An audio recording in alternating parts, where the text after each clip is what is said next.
آج نماز تراویح میں 7 پارے مکمل اور 8ویں کا نصف پڑھا جا چکا ہے۔ واجب الاحترام سورہ انعام کی تلاوت ہوئی، کیونکہ لفظ انعام آیا ہے اس کی میں تھوڑی تشریح کر دوں۔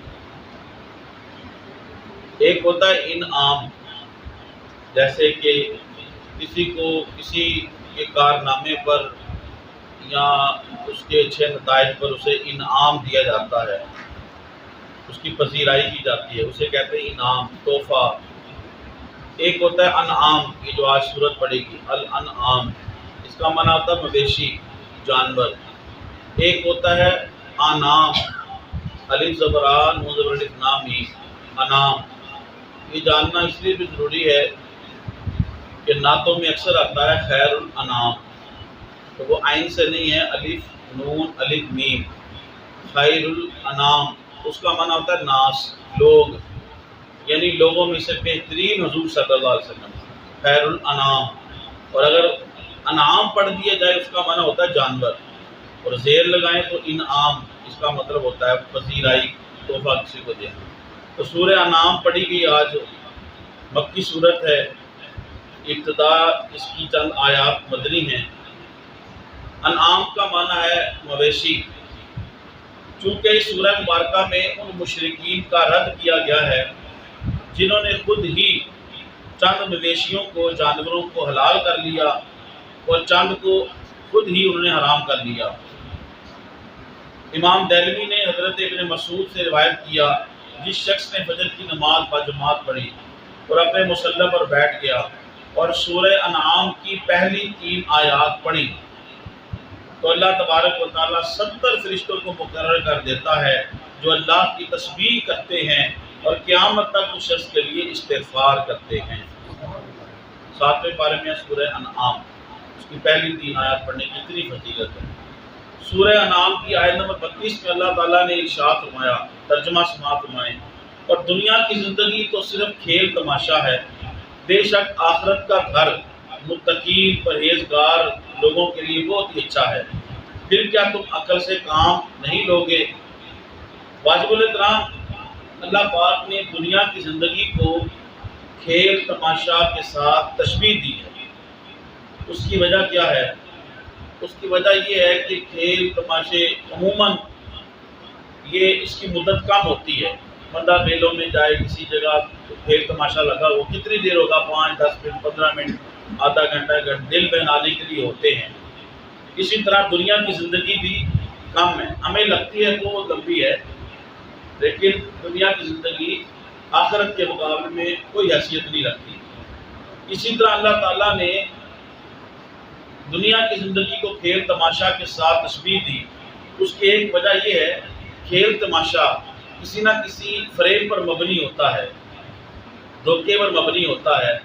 اسی طرح دنیا بھی کسی نہ کسی دھوکے اور فریب پہ بندہ گزار دیتا ہے۔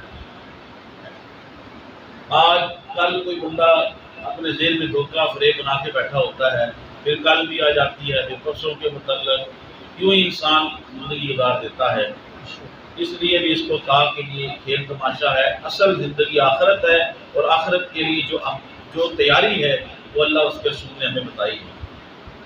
سنن دارمی، سنن ترمذی کی روایت ہے، حضور صلی اللہ علیہ وسلم نے ارشاد فرمایا، آپ صلی اللہ علیہ وآلہ وسلم ایک مردہ بکری کے پاس سے گزرے تو فرمایا، جس قدر یہ بکری کا مردہ بچہ اپنے مالک کے نزدیک بے وقت ہے، اسی طرح اللہ کے نزدیک دنیا اس سے بھی زیادہ بے وقت ہے۔ یعنی جو ایسا کام جس کا اللہ اور اس کے رسول سے کوئی تعلق نہیں ہے، اس کا اللہ کے نزدیک جو ہے وہ کوئی اس کی وقت نہیں ہے۔ ہاں وہ کام چاہے دنیا کا ہو لیکن اللہ کی رضا کے لیے ہو، دنیا کا ہو لیکن اللہ کی رضا کے لیے ہو۔ ہم رزق حلال کے لیے جاتے ہیں، نوکری کرتے ہیں، دنیا ہے، لیکن کیوں اللہ کا حکم ہے ماں باپ بیوی بچوں کا خیال رکھو، رزق حلال کماؤ، تو یہ ثواب ہے۔ یہ دنیا کی ایک مثال ہے، اور بھی بہت ساری مثالیں ہیں۔ حضرت سلمان فارسی رضی اللہ عنہ بیان کرتے ہیں، رسول پاک صلی اللہ علیہ وسلم نے ارشاد فرمایا، دنیا مومن کے لیے قید خانہ ہے کافر کے لیے جنت ہے۔ صحیح مسلم کی روایت ہے۔ حضور صلی اللہ علیہ وسلم چٹائی پر لیٹتے تو آپ کے جسم مبارک پر نشان پڑ جاتے۔ اگر اس کو موٹا کرنے کے لیے کہتے تو فرماتے میری اور دنیا کی مثال ایسے ہے کہ جیسے کوئی سوار کسی درخت کے سائے میں بیٹھے پھر سائے کو چھوڑ کر سفر شروع کر دے۔ سنن ترمذی کی روایت ہے۔ سورہ انعام کی آیت نمبر 52 تلاوت کی گئی آج نماز تراویح میں۔ اللہ تعالیٰ نے ارشاد فرمایا ان مسکین مسلمانوں کو دور نہ کیجیے جو صبح و شام اپنے رب کی عبادت کرتے ہیں۔ مسند امام احمد بن حنبل میں ہے، حضرت عبداللہ بن مسعود رضی اللہ تعالیٰ عنہ بیان کرتے ہیں قریش کی ایک جماعت رسول اللہ صلی اللہ علیہ وسلم کے پاس سے گزری تو حضور نبی رحمت صلی اللہ علیہ وسلم کے پاس اس وقت حضرت خباب، حضرت سہیل، حضرت بلال، حضرت عمار آپ کی پوری بیٹھے ہوئے تھے۔ یہ مالی طور پہ کمزور تھے، تو کافرین جو تھے بڑے بڑے کافر، ابو جہل، ابو لہب، ابو البختری، عتبہ، شیبہ، یہ کہتے تھے کہ اگر آپ ان غریب لوگوں کو، ان مسکین لوگوں کو ہماری شان کے لائق نہیں، ان کو اپنے پاس سے ہٹا دیں تو پھر آپ پر ایمان لائیں، پھر آپ کے پاس بیٹھے سوچیں گے، پھر آپ پر ایمان لائیں گے۔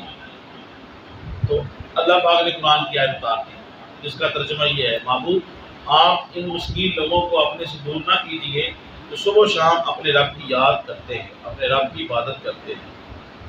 حضرت خباب رضی اللہ تعالیٰ عنہ اسلام لانے کی وجہ سے انہیں آگ کے انگاروں پر لٹایا جاتا تھا اور ان کے جسم سے سکن اور چربی جل جاتی تھی، اس کی وجہ سے آگ بجھ جاتی تھی۔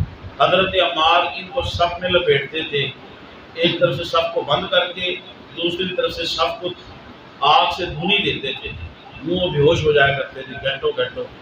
حضرت بلال گرمی میں تپتی ہوئی ریت پہ عرب کے اندر ان کو لٹایا جاتا تھا، اوپر بھاری پتھر رکھ دیا جاتا سینے پہ، تو اللہ پاک نے ان کو بڑی ہمت عطا کی تھی، اسلام کے لیے بڑی قربانیاں دی، اللہ ان کے درجوں کو بلند فرمایا۔ سورہ انعام کی اندر جو مزید مضامین بیان ہوئے، اللہ تعالیٰ کے وجود اور اس کی وحدانیت پر استدلال کہ کوئی ہے جو اس کائنات کو چلا رہا ہے اور وہ ایک ہی ہے، اللہ کی ذات ہے۔ نبوت، رسالت اور وحی پر دلائل کہ نبوت کی ضرورت کیوں ہے، وحی کی ضرورت کیوں ہے، باس بعد الموت، حساب و کتاب وغیرہ، جزا و سزا، تمدنی اور معاشرتی زندگی کے آداب یہ سورہ انعام کے اندر بیان ہوئے ہیں۔ لوگوں پر لازم ہے کہ وہ گزشتہ امتوں کے احوال پہ غور و فکر کرے اور عبرت حاصل کرے۔ اللہ تعالیٰ فاسق اور فاجروں کو ڈھیل دیتا ہے۔ فضیلت کا معیار اللہ کے دین کو ماننا اور تقویٰ ہے۔ یہ سارے مضامین سورہ انعام کے اندر بیان ہوئے۔ سورہ انعام کی آیت نمبر 161 میں اللہ تعالیٰ نے ارشاد فرمایا اس کا مفہوم یہ ہے جو ایک نیکی کرتا ہے اس کو 10 گنا ثواب ملتا ہے، مگر جو ایک گناہ کرتا ہے اس کے نامہ اعمال کے اندر صرف ایک ہی گناہ لکھا جاتا ہے۔ تو یہ حضور صلی اللہ علیہ وآلہ وسلم کے صدقے ہے کہ آپ کی امت کو یہ شرف حاصل ہے کہ نیکی کریں ایک لیکن ثواب زیادہ ملتا ہے، تو گناہ اللہ تعالیٰ معاف رکھے، جتنا کرے اتنا ہی لکھا جاتا ہے۔ اسی طرح آج سورہ انعام کی آیت نمبر 75 پڑھی گئی، وَإِذْ قَالَ إِبْرَاهِيمُ لِأَبِيهِ آزَرَ أَتَتَّخِذُ أَصْنَامًا آلِهَةً۔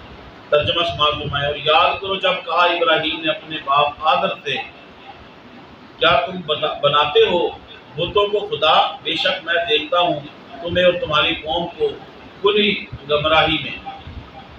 واجب الاحترام یہاں پہ حضرت ابراہیم علیہ السلام نے فرمایا کہ یہاں پہ انہوں نے اپنے باپ کو یہ کہا آزر کو۔ یاد رکھیے کہ آزر حضرت ابراہیم علیہ السلام کے والد نہیں تھے،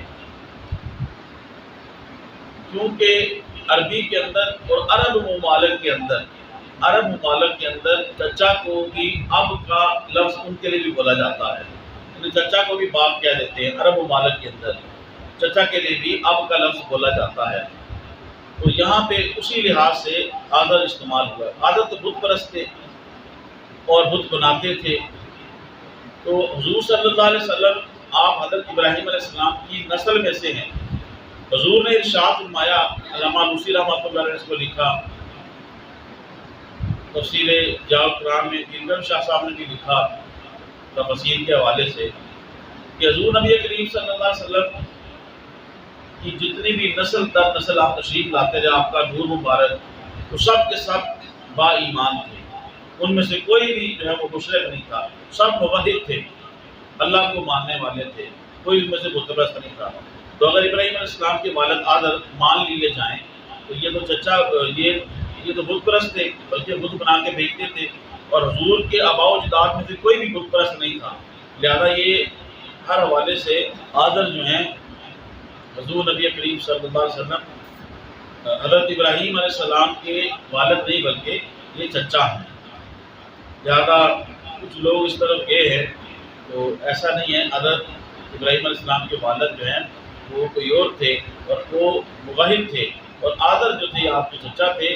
عرب ممالک کے اندر چونکہ یہ لفظ بولا جاتا تھا چچا کے لیے اب کا، اس لیے ان کے لیے یہ لفظ استعمال کیا گیا ہے۔ اسی طرح آج سورہ انعام کی آیت پڑھی گئی 163، قل ان صلاتی و نسکی و محیای و مماتی للہ رب العالمین، آپ فرمائیے بے شک میری نماز اور میری قربانیاں اور میرا جینا اور میرا مرنا سب اللہ کے لیے ہیں جو رب ہے سارے جہانوں کا۔ تو واجب الاحترام انسان جو بھی کام کرے اللہ کی رضا کے لیے کرے۔